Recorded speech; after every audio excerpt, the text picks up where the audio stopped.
মাংসটা প্রায় আর কষানি হয়ে আসছে, তেল ছেড়ে দিচ্ছে নিচ থেকে। আর এখানে আমি এই যে গরুর মাংসের ভিতরে চুই ঝাল দিয়ে দিছি। এই যে খুলনা থেকে আনা চুই ঝাল। মাংসটা এত সুন্দর কষানি হয়েছে, দেখেন নিচে কোনো পানি নাই, একবার পানি শুকায় গেছে।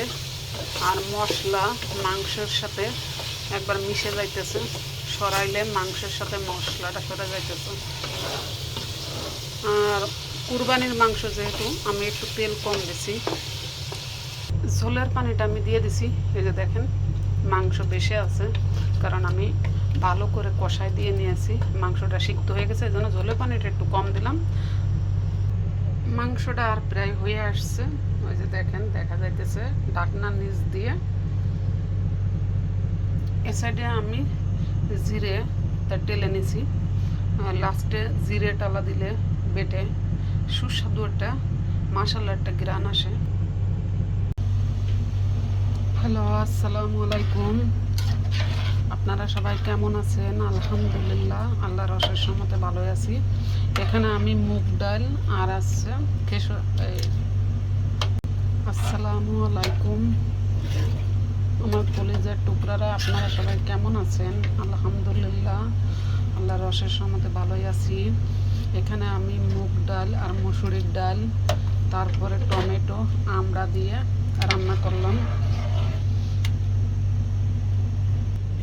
এ সাইডে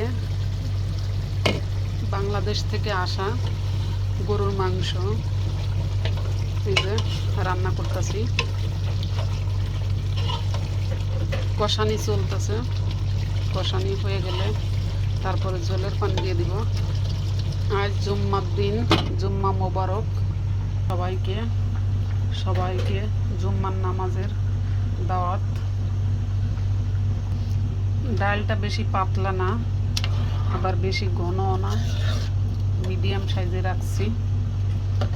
2 পদের ডাল দিছি, যার কারণে মুগ ডালেরও ঘ্রাণ আসছে, মসুরেরও ঘ্রাণ আসছে। সাথে দিছি আমড়া, দেশ থেকে আনা এই যে আমড়া।